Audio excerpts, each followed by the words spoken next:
अजय एक private company में नौकरी करता था और रोज की तरह उस रात भी ओवरटाइम कर रहा था।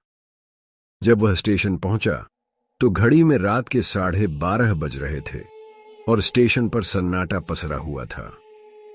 वह जल्दी से टिकट लेकर प्लेटफॉर्म नंबर 3 की ओर बढ़ा, जहां से आखिरी लोकल ट्रेन जाने वाली थी। चारों तरफ अजीब सी खामोशी थी। ऐसा लग रहा था जैसे स्टेशन पर कोई और मौजूद ही नहीं हो। तभी स्पीकर पर आवाज आई, अंतिम ट्रेन कुछ ही देर में प्लेटफॉर्म नंबर 3 पर पहुंचेगी। अजय को थोड़ी घबराहट सी महसूस हुई, पर उसने सोचा कि शायद इतनी रात को यही माहौल होता है। जब ट्रेन आई तो अजय चढ़ गया और देखा कि पूरी बोगी में कोई भी यात्री नहीं था। उसने सोचा कि अच्छा है, आराम से सफर कट जाएगा। लेकिन जैसे ही ट्रेन चली, लाइट बार बार झपकने लगी और माहौल थोड़ा डरावना लगने लगा। फिर भी उसने खुद को समझाया कि वह थकान की वजह से ऐसा महसूस कर रहा है। ट्रेन बहुत धीमी गति से चल रही थी और खिड़की के बाहर सीन एक जैसा ही दिख रहा था।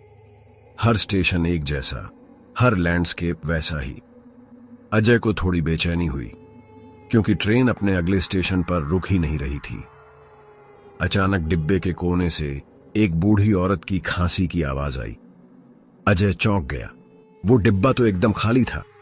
वह घबराकर उठा और इधर उधर देखने लगा। तभी डिब्बे के दूसरे सिरे पर एक बूढ़ी औरत बैठी मिली, जो पूरी सफेद साड़ी में थी और उसकी आंखें बंद थीं। अजय ने धीरे से पूछा, माताजी, आप कब चढ़ी? औरत ने आंखें खोली और बोली, बेटा, ये ट्रेन सिर्फ हमारे जैसे लोगों के लिए होती है। उसके शब्द सुनते ही अजय के शरीर में सिहरन दौड़ गई। वह डर के मारे अपनी सीट पर वापस जा बैठा और मोबाइल निकालकर बाहर कॉल करने लगा, लेकिन नेटवर्क गायब था। इंटरनेट भी बंद हो चुका था और घड़ी की सुई वहीं रुकी हुई थी, 12:47। अजय ने खिड़की से देखा तो ट्रेन बार बार एक ही स्टेशन पार कर रही थी, प्लेटफॉर्म नंबर 3। मानो वह किसी लूप में फंस गया हो। और तभी ट्रेन की लाइट पूरी तरह गुल हो गई। अंधेरे में अजय ने अपनी जेब से मोबाइल की फ्लैशलाइट ऑन की और चारों तरफ देखा। बोगी एकदम वीरान थी। वो बूढ़ी औरत अब कहीं नहीं थी। वह उठा और दूसरे डिब्बे की ओर चल पड़ा, शायद कोई और यात्री मिल जाए। लेकिन हर डिब्बा वैसा ही खाली और डरावना था। हर बार उसे लगता कि कोई उसकी पीठ के पीछे चल रहा है, पर पीछे मुड़ने पर कोई नहीं होता। अचानक एक डिब्बे में उसे एक आदमी बैठा दिखा, जो अखबार पढ़ रहा था। अजय दौड़कर उसके पास पहुंचा और बोला, भाई साहब, ये ट्रेन रुकी क्यों नहीं? वो आदमी बिना चेहरा उठाए बोला, ये ट्रेन उन्हें नहीं छोड़ती जो सच्चाई से भागते हैं। अजय कुछ समझ नहीं पाया और फिर से सवाल किया, लेकिन जब वह आदमी उठा तो उसका चेहरा नहीं था, बस एक खाली काली खाई जैसी जगह। अजय चीखता हुआ वापस भागा। अब अजय को समझ आ चुका था कि यह कोई सामान्य ट्रेन नहीं है। उसने दरवाजा खोलने की कोशिश की, लेकिन सब दरवाजे लॉक हो चुके थे।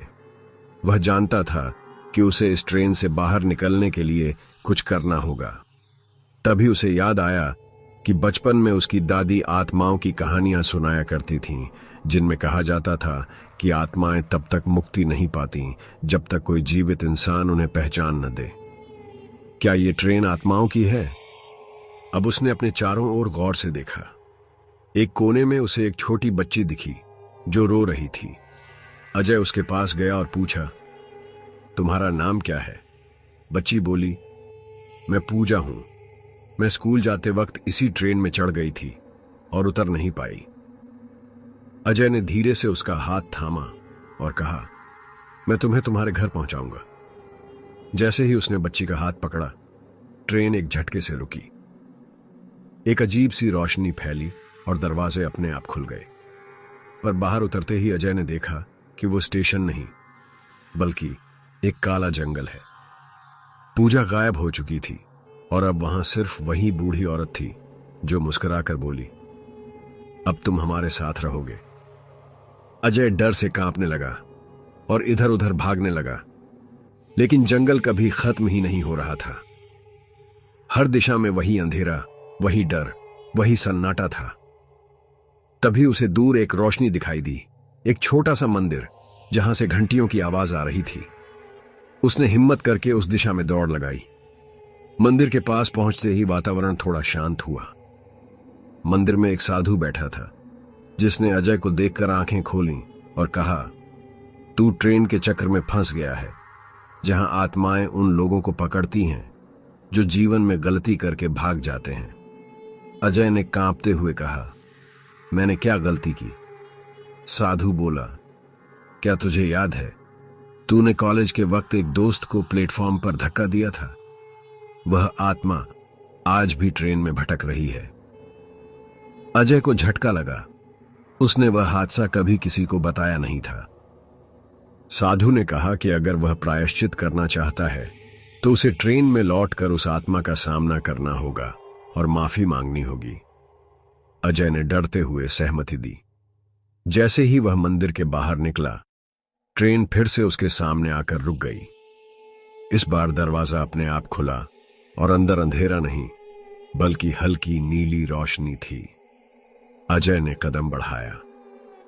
डिब्बे में वही दोस्त राहुल सामने बैठा था, चेहरा जला हुआ, आंखों में आंसू।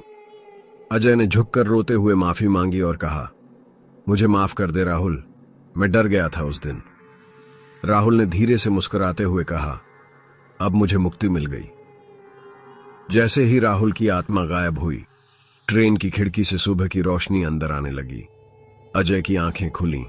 वो स्टेशन के एक बेंच पर लेटा था। चारों ओर लोग थे। सूरज निकल चुका था। किसी ने उसे हिलाकर उठाया और कहा, साहब, आप रात से यहीं बेहोश थे। अजय ने चारों ओर देखा। न ट्रेन थी, न कोई आत्मा, लेकिन उसकी जेब में एक पुराना टिकट पड़ा था, जिस पर लिखा था, आखिरी ट्रेन सिर्फ एक बार चलती है,